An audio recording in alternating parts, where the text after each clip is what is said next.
जय हिंद। दोस्तों, रिसेंटली हमारे देश के प्रधानमंत्री जापान गए थे क्वाड समिट अटेंड करने। और जब भी ये क्वाड समिट होता है कहीं ना कहीं चाइना को इरिटेशन हो जाती है। आज के सेशन में हम समझेंगे ये क्वाड ग्रुप कैसे बना, क्यों इसकी जरूरत पड़ी और चाइना को इस ग्रुप से क्या प्रॉब्लम है। और जैसे रिसेंटली आपने देखा नाटो की वजह से रशिया और यूक्रेन में एक वॉर लग गई, यूरोप के अंदर बहुत ज्यादा टेंशन का एक माहौल हो रखा है। क्या इन फ्यूचर क्वाड की वजह से भी एशिया के अंदर कोई वॉर लग सकती है? क्या बहुत ज्यादा टेंशन क्रिएट हो सकती हैं? आज के सेशन में बिल्कुल स्टार्टिंग से स्टार्ट करते हुए बेसिक वे से आपको ये सारी की सारी चीजें क्लियर हो जाएंगी। आप मेरे पीछे जो ये फ्लैग्स देख रहे हो इसमें 5 कंट्रीज के फ्लैग्स आपको दिख रहे हैं। सबसे पहले हम ये समझते हैं जो ये क्वाड टर्म है ये आई कहां से है। क्वाड टर्म आई है क्वाड्रिलेटरल से। आपने अपने स्कूल टाइम पे जब मैथमेटिक्स पढ़ते थे क्वाड्रिलेटरल सुना होगा, जैसे स्क्वायर, ट्राइंगल, ऐसे ही क्वाड्रिलेटरल शेप सुनी होगी। क्वाड्रिलेटरल शेप कैसी होती है? कोई भी 4 साइड्स की शेप। इसमें जरूरी नहीं है चारों साइड्स एक जैसी हो, बट 4 इसकी एजेस होती हैं। तो 4 कंट्रीज इसमें मेन इन्वॉल्व हैं इस ग्रुपिंग के अंदर, इसीलिए इसका नाम क्वाड्रिलेटरल रखा है। एक है इंडिया, दूसरी ऑस्ट्रेलिया, तीसरी यूएसए, चौथी जापान।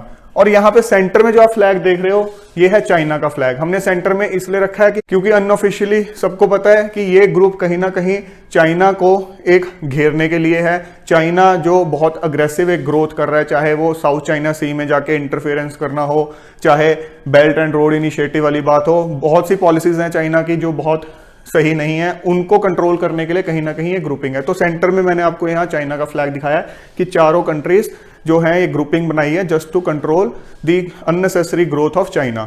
तो सबसे पहले हम स्टार्ट करते हैं ये ग्रुपिंग इवॉल्व कहां से हुई, इसका बेस रखा कहां गया।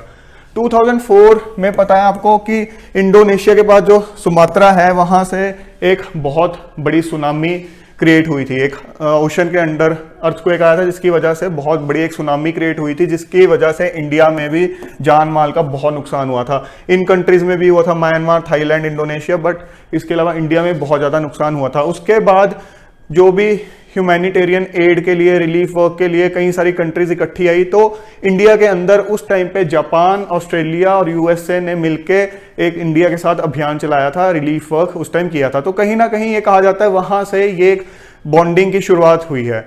उसके बाद ईयर 2007 के अंदर जापान ने इस डायलॉग का इनिशिएटिव लिया कि उसकी तरफ से सजेस्ट किया गया, जब 2007 के अंदर एशियन समिट था उसके साइडलाइंस पे, कि क्यों ना हम चारों देश मिलके एक सिक्योरिटी डायलॉग इनिशिएट करें और कहीं ना कहीं जो चाइना की एक अननेसेसरी ग्रोथ है, उसकी इंटरफेरेंस है, उसको कंट्रोल करने की कोशिश करें। अगर आप यहाँ पे जो ये मैप देख रहे हो उसके ऊपर आप इन कंट्रीज की पोजीशन देखोगे तो आप कहीं ना कहीं समझोगे रेलेवेंस। यहाँ है इंडिया और ये है चाइना जिसको कंट्रोल करने की कोशिश की जा रही है। यहाँ आप देख रहे हो जापान, इधर ऑस्ट्रेलिया और इधर यूएसए। सो चाइना कहीं ना कहीं आपको यहाँ सेंटर में दिखेगा। ये आप देख रहे हो इधर पैसिफिक ओशन और ये है इधर इंडियन ओशन। तो ये इंडो पैसिफिक रीजन बोला जाता है, इसको इंडो पैसिफिक रीजन बोला जाता है। और यहाँ पे ये चारों देशों ने मिलके अपनी एक ऑर्गेनाइजेशन बनाई। इस टाइम पे आप ये बोल सकते हो कि एक डायलॉग इनिशिएट किया था। इस टाइम पे हम ये नहीं कह सकते कि ये ऑर्गेनाइजेशन बना दी, बट एक इनिशिएटिव लिया गया था। बट उसके बाद क्या हुआ कि जब यूएसए और चाइना के अंदर ज्यादा टेंशन्स क्रिएट होने लग गई, इस टाइम पे उनके रिश्ते खराब होते चले गए और ऑस्ट्रेलिया की डिपेंडेंस बहुत ज्यादा चाइना पे थी, चाहे वो उनके ट्रेड की बात हो, चाहे उधर से उनके जो भी रॉ मटेरियल्स कई चीजों के लिए आते हैं, इनका आपस में जो रिलेशंस थे, इनकी कहीं ना कहीं काफी हद तक डिपेंडेंसी थी चाइना पे। तो ऑस्ट्रेलिया को टेंशन हो गई कि इन दोनों की टेंशन्स के बीच में कहीं मैं ना पिस जाऊं। तो ऑस्ट्रेलिया ने कहीं ना कहीं यहां से 2007 के बाद इंटरेस्ट दिखाना बंद कर दिया। यहाँ पे एक इंपॉर्टेंट चीज ये है कि ये 2007 के अंदर जब जापान ने इस चीज का एक इनिशिएटिव लिया था, तो उसके बाद मालाबार एक एक्सरसाइज होती है। मालाबार एक्सरसाइज क्या होती है? ये इंडिया और यूएसए के नेवीज के बीच में एक ज्वाइंट एक्सरसाइज होती है। जैसे हर साल अपनी एक प्रैक्टिस के लिए आप बोल सकते हो कि एक मॉक ड्रिल की जाती है, ड्रिल एक्सरसाइजेस की जाती हैं। उनकी अपनी एक्सपर्टाइज है, उनकी नेवी की, हमारी अपनी एक्सपर्टाइज है, तो दोनों मिलके ज्वाइंट ऑपरेशंस करते हैं, मॉक ऑपरेशंस करते हैं। तो समुंदर के अंदर ये एक ज्वाइंट एक्सरसाइज इंडिया और यूएस के बीच में की जाती थी। बट ईयर 2007 के अंदर ये एक्सरसाइज इंडिया यूएस के अलावा जापान और ऑस्ट्रेलिया ने भी की उनके साथ। तो बे ऑफ बंगाल के अंदर, बंगाल की खाड़ी के अंदर चारों देशों ने मिलकर ये एक्सरसाइज की। बट इस एक्सरसाइज के कुछ टाइम के बाद ऑस्ट्रेलिया थोड़ा पीछे हट गया और उसने अपना इंटरेस्ट दिखाना इस ऑर्गेनाइजेशन में बंद कर दिया कि मैं इस डायलॉग में बिल्कुल भी इंटरेस्टेड नहीं हूं। उसके बाद ईयर 2013 की बात करें तो शी जिनपिंग जो कि अभी चाइना के राष्ट्रपति हैं, ये उस टाइम पे नए राष्ट्रपति बने थे चाइना के। अब चाइना की पॉलिसी इससे पहले भी इसी तरह की थी कि हमें अपने दायरे से बाहर जाना है और जगह पे हमें अपने पांव फैलाने हैं, बट इनका राज आते ही ये चाइना की पॉलिसी और ज्यादा अग्रेसिव हो गई।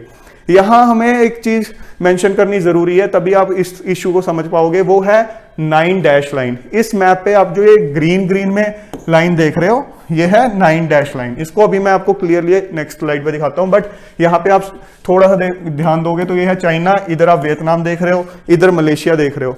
तो 9 डैश लाइन का फंडा है क्या? 9 डैश लाइन का नाम आया है, ये जो मैप पे आप देख रहे हो 9 डैश बनाए गए हैं वहां से। किसी टाइम पे इसको बोलते थे 11 dash line, because in 9 dash के अलावा 2 डैश और थे इस साइड पे, बट विद टाइम 2 डैश हटा दिए गए। बट कुछ टाइम के बाद फिर से 1 डैश इसमें इनकॉर्पोरेट कर दिया गया, तो इसको कई बार 10 डैश लाइन भी बोला जाता है। और वो जो 10th डैश है वो कहीं ना कहीं ईस्ट चाइना की तरफ है। यहां आप देख रहे हो साउथ चाइना। अब इस डैश का रेलेवेंस है क्या? इस लाइन का रेलेवेंस है क्या? चाइना कहता है जो इस डैश के अंदर, इस डैश लाइन के अंदर अंदर वाला जो एरिया है, जो आप समुद्र का हिस्सा देख रहे हो, वो मेरा समुद्र है। वहां पे सारे फिशिंग राइट्स, एक्सप्लोरेशन राइट्स सब मेरे हैं। तो डेफिनेटली जो यहाँ पे साथ लगते कंट्रीज हैं, वियतनाम हो गया, उसके बाद आप इधर मलेशिया देख रहे हो, इधर फिलीपाइंस देख रहे हो, इन सब कंट्रीज को कहीं ना कहीं इस चीज से दिक्कत रहेगी, क्योंकि उनको लगता है कि कहीं ना कहीं जो हमारा एरिया है वहां चाइना अननेसेसरी आके एंटर कर रहा है। इसके अलावा वर्ल्ड लेवल पे भी इस चीज को लेकर दिक्कत है, बिकॉज आप देखो यहां से बहुत ज्यादा वर्ल्ड के शिप्स गुजरते हैं, बहुत ज्यादा ट्रेड होता है, साउथ चाइना सी है। तो जब चाइना कहेगा कि मेरा समुद्र है, तो कहीं ना कहीं वो जो यहां से बड़े बड़े शिप्स, टैंकर्स पास हो रहे हैं, उनको कहीं ना कहीं तंग करने की कोशिश करता है। तो उस केस के अंदर वर्ल्ड लेवल पे ये इशू बन जाता है, क्योंकि वो कहता है कि आप मेरे एरिया में से निकल रहे हो और बाकी कंट्रीज कहते हैं कि नहीं, ये एक फ्री जोन है। तो इस वजह से ये जो एरिया काफी ज्यादा न्यूज में रहता है। साउथ चाइना सी में आपने सुना होगा कि चाइना जो है इंटरफेयर कर रहा है। इसके अलावा ईस्ट चाइना सी में भी आपने सुना होगा कि बिकॉज चाइना कहता है कि एक और यहाँ पे डैश लगा के कि ये एरिया भी मेरा है। तो कहीं ना कहीं वो देखो उधर जापान की तरफ भी वो चीज जा रही है, और इधर आप साउथ कोरिया देख रहे हो। तो ये एरिया काफी ज्यादा क्रिटिकल है, काफी ज्यादा न्यूज में रहता है ये एरिया। अब चाइना का जो ये एक पॉलिसी है, इसको कहीं ना कहीं कंट्रोल करने के लिए रीजन की बड़ी कंट्रीज को एक साथ आना था। इसके अलावा चाइना का आपने जो बेल्ट एंड रोड इनिशिएटिव है उसके बारे में भी सुना होगा कि चाइना अलग अलग कंट्रीज में जाके बड़े बड़े प्रोजेक्ट्स, बड़े बड़े इंफ्रास्ट्रक्चर प्रोजेक्ट्स में इन्वेस्ट करता है, और उसके बाद कहीं ना कहीं वो कंट्रीज चाइना पे डिपेंडेंट हो जाती हैं। लाइक श्रीलंका के केस में आप रिसेंटली देख रहे हो। तो चाइना अपना धीरे धीरे फैलाव दुनिया के कई देशों पर करता जा रहा है, और कहीं ना कहीं ये जरूरत फील की जा रही है इन देशों की तरफ से कि इसको कंट्रोल करना होगा। तो इसी चीज को कंट्रोल करने के लिए जब इन देशों ने दोबारा से रियलाइज किया कि नहीं, और यहाँ पे इस टाइम पे ऑस्ट्रेलिया ने भी रियलाइज किया कि नहीं, अभी हमें चाइना को कंट्रोल करना होगा, क्योंकि ऑस्ट्रेलिया को भी धीरे धीरे कहीं ना कहीं रियलाइज होने लग गया कि मुझे अपनी डिपेंडेंसी के चक्कर में ब्लाइंड नहीं होना है। तो ईयर 2017 के अंदर जब एशियन समिट था, एशियन आपको पता है association of south east Asian nation, ये इन 10 कंट्रीज की एक एसोसिएशन है। यहाँ पे हम मैप पे देख रहे हो, इधर चाइना है, ये जो ब्लू कलर में आप देख रहे हो, इन कंट्रीज ने अपने रीजन के अंदर एक अपनी एसोसिएशन, एक अपने समिट ये करते हैं ईयरली, तो वो बना रखी है। क्योंकि अगर कुछ कंट्रीज के कॉमन इंटरेस्ट होते हैं, तो उसको अगर आपको हाई पिच के साथ वर्ल्ड के सामने रखना है, तो आपको अपनी एक एसोसिएशन के थ्रू ही रखना पड़ता है। जैसे कि लोग अपने एक यूनियन बना लेते हैं, उसी तरह से कंट्रीज भी अपनी बना लेते हैं, कॉमन जिनके इंटरेस्ट होते हैं। तो जब 2017 में इनका समिट था, तो इन कंट्रीज के लीडर्स को भी क्योंकि वहां पे इन्वाइट किया जाता है, इन्होंने सोचा हमें क्वाड को अब रिवाइव करना होगा। उस टाइम डोनाल्ड ट्रंप यूएस के राष्ट्रपति थे। तो चारों लीडर्स ने डिसाइड किया हमें इसको रिवाइव करना होगा। इसके बाद ईयर 2020 के अंदर, मैंने आपको बताया था ईयर 2007 के अंदर जब मालाबार एक्सरसाइज हुई थी, तब इन चारों कंट्रीज ने पार्टिसिपेट किया था, बट उसके बाद से ऑस्ट्रेलिया ने नहीं किया था। जापान जरूर कर रहा था और जापान 2015 में इसका एक परमानेंट मेंबर भी बन गया था, क्योंकि पहले इंडिया और यूएसए थे, 2015 में जापान भी इसका एक परमानेंट मेंबर बन गया। लेकिन 2020 के अंदर जाके 2007 के बाद 13 साल के बाद दोबारा ये क्वाड कंट्रीज ने मिलके एक बार दोबारा मालाबार एक्सरसाइज की, बे ऑफ बंगाल और अरेबियन सी के अंदर चारों देशों की नेवी ने मिलकर दोबारा से अपनी एक मॉक ड्रिल्स और जो जॉइंट इनके एक्सरसाइज होती है वो की। उसके बाद फिर ये एक तरह से आप कह सकते हो 17 के बाद जब ये डिसीजन लिया गया तो ये एक तरह से रिवाइवल की तरफ चल पड़ा। 2021 के अंदर जब ये कोविड का भी इम्पैक्ट चल रहा था, पहला ऑफिशियल समिट हुआ। उससे पहले अनऑफिशियली बातें होती रहती थी, बट जो ऑफिशियली एक वर्ल्ड के सामने रखा जाता है कि हाँ हम एक क्वाड कंट्रीज मिलके एक समिट कर रहे हैं, तो वो 2021 के अंदर मार्च के अंदर पहला हुआ, वर्चुअल हुआ, क्योंकि उस टाइम पे कोविड फैला हुआ था। तो इसमें जो मेन मुद्दा है क्वाड का वो यही होता है कि इंडो पैसिफिक रीजन के अंदर फ्री एंड ओपन ट्रेड किस तरह से हो, शांति कैसे बनाए रखें इस रीजन के अंदर, उस हिसाब से। और वहां पे उस टाइम पे कोविड का भी इशू डिस्कस किया गया कि हम कंट्रीज मिलके कोविड के रेफरेंस में कैसे सही एक्शंस ले सकते हैं, एक दूसरे को असिस्ट कर सकते हैं। उसके बाद उसी साल सितंबर के महीने में इन पर्सन समिट हुआ, पहला इन पर्सन समिट हुआ। कहां हुआ? यूएसए ने होस्ट किया उस समिट को, वहां पे भी चारों देशों के लीडर मिले। उसके बाद थर्ड ये करना पड़ा इनको इमरजेंसी के अंदर, क्योंकि यूक्रेन रशिया क्राइसिस आपको पता है, रशिया ने यूक्रेन पे हमला बोला था फेब के लास्ट वीक में। तो उस टाइम पे मार्च के महीने में एक वर्चुअल इनका समिट हुआ to discuss these crisis, apart from जो चाइना वाला और इंडो पैसिफिक वाला इशू होता है उसको तो डिस्कस किया ही था। और अभी लेटेस्ट जो आपने न्यूज में देखा होगा कि इन पर्सन जो समिट जापान ने होस्ट किया, जहां पे हमारे प्रधानमंत्री गए थे, ये वहीं की एक फोटो है। तो आई होप अब तक आपको ये समझ आ गया कि क्वाड कैसे इवॉल्व हुआ है और लेटेस्ट डेवलपमेंट उसमें क्या हुई है। अब इसके अलावा एक क्वाड प्लस टर्म का भी आपको यहां पता होना चाहिए। जब ये कोविड फैला हुआ था तो ईयर 2020 के अंदर क्वाड ने अपने अलावा 3 कंट्रीज और को एक वर्चुअल समिट के थ्रू, समिट नहीं बोल सकते, कॉन्फ्रेंस बोल सकते हो आप, उनको भी इनवाइट किया कि हम कोविड के रेफरेंस में किस तरह से नेसेसरी सही स्टेप्स ले सकते हैं। अब ये क्वाड प्लस टर्म आपसे कोई पूछ सकता है भाई क्वाड प्लस में कितनी कंट्रीज हैं, तो क्वाड प्लस में 7 कंट्रीज है। ये एक अनऑफिशियल टर्म है, बिकॉज 4 कंट्रीज जो क्वाड में है वो प्लस 3 कंट्रीज और कौन सी, एक न्यूजीलैंड को इन्वाइट किया गया, उसके अलावा वियतनाम को इन्वाइट किया गया, तीसरा साउथ कोरिया को। तो इन 3 कंट्री, अब आप देखो धीरे धीरे कहीं ना कहीं 4 से 3, लेकिन है कंट्रीज इसी रीजन की जिनके कॉमन इंटरेस्ट हैं। तो चाइना की तरफ से कई बार ये आर्ग्यू किया जाता है कि ये एक तरह से एशियन नाटो है। जिस तरह से यूरोप के अंदर नाटो के अंदर यूरोपियन कंट्रीज को ऐड कर करके रशिया को घेरने की कोशिश की गई है, तो चाइना कहता है कि अब यूएसए यहां की कंट्रीज को मिला के एक एशिया के अंदर नाटो क्रिएट कर रहा है मुझे घेरने के लिए, और कहीं ना कहीं यहां पे भी एक डिस्टरबेंस क्रिएट कर रहा है। आपने रिसेंटली क्वाड समिट के दौरान ही सुना होगा जो चाइना और ताइवान के बीच में इशू रहता है, उसको लेके यूएसए ने बोला था कि अगर चाइना जो है ताइवान के ऊपर हमला करेगा या कुछ करेगा तो हम पीछे खड़े हैं।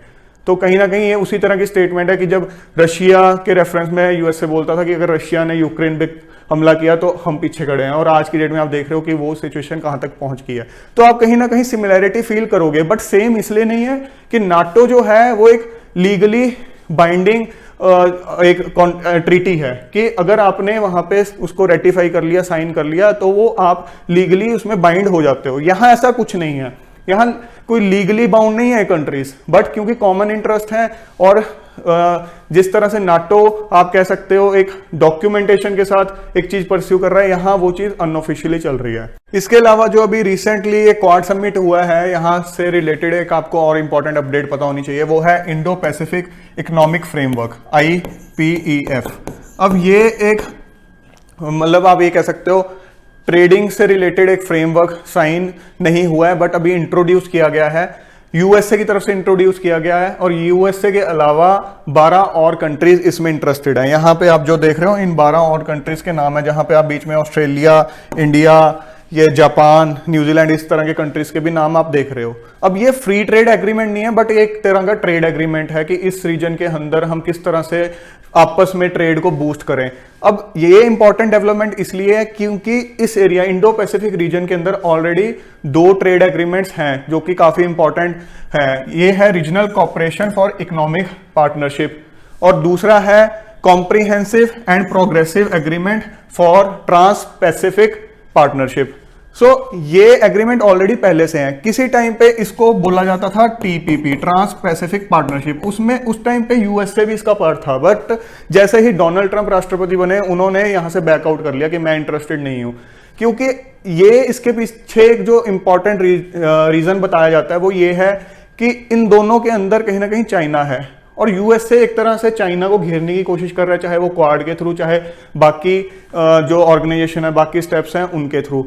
सो वो नहीं चाहता कि ऐसी कोई ट्रेड ऑर्गेनाइजेशन हो जिसमें चाइना की भी स्टैंप लगी हो। तो चाइना अगर उसमें है तो मैं नहीं हूंगा।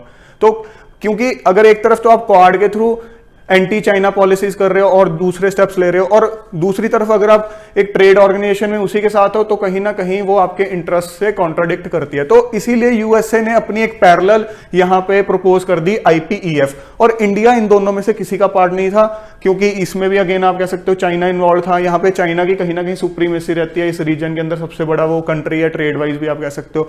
बट यहाँ पे इंडिया भी इन्वॉल्व हो गया है और यहाँ पे यूएसए भी है। इनमें से कुछ कंट्रीज ऐसे हैं जो उसमें भी हैं, जस्ट लाइक ऑस्ट्रेलिया उसमें भी है। बट ये एक इंपॉर्टेंट स्टेप है जिसके बारे में आपको पता होना चाहिए। और जब ये समिट खत्म हुआ लास्ट डे पे, ये आप रियूटर्स की तरफ से जो एक न्यूज क्लिप है वो देख रहे हो, Russian and Chinese jets deliver pointed send off on last day of Biden Asia trip. जिस दिन लास्ट डे था उस दिन रशिया और चाइना के जो लड़ाकू जहाज थे, जेट्स थे, वो जापान और साउथ कोरिया की जो सीमा थी उसके पास से गुजरे। कहीं ना कहीं एक तरह से एक मैसेज कन्वे कर रहे थे कि अगर तुम लोग इस तरह से मिलके करोगे तो हम लोग भी आपस में मिले हुए हैं। तो आप कहीं ना कहीं देख रहे हो एक सिमिलैरिटी है कि यूरोप के अंदर रशिया को नाटो के थ्रू घेरा जा रहा है और चाइना को क्वाड के थ्रू। तो कहीं ना कहीं ये दोनों कंट्रीज आपस में आ रहे हैं कि हम दोनों को मिलके ये सब लोग घेर रहे हैं, तो लेट्स बी टुगेदर। तो ये कहीं ना कहीं उस तरफ से एक संदेश है। सो फ्रेंड्स, आई होप आपको सिमिलैरिटीज नाटो और इसके बीच में समझ आ गई हैं, क्वाड कैसे इवॉल्व हुआ वो समझ आ गया, लेटेस्ट डेवलपमेंट क्या हुई है वो समझ में आ गई हैं। अब आप अच्छे से इन फ्यूचर कोई भी इससे रिलेटेड कोई इवेंट्स होंगे उनको रिलेट कर सकोगे। So friends, I hope today's session was really helpful for you. We will meet soon with another important session. Till then, keep working hard and stay fit and healthy. Jai Hind!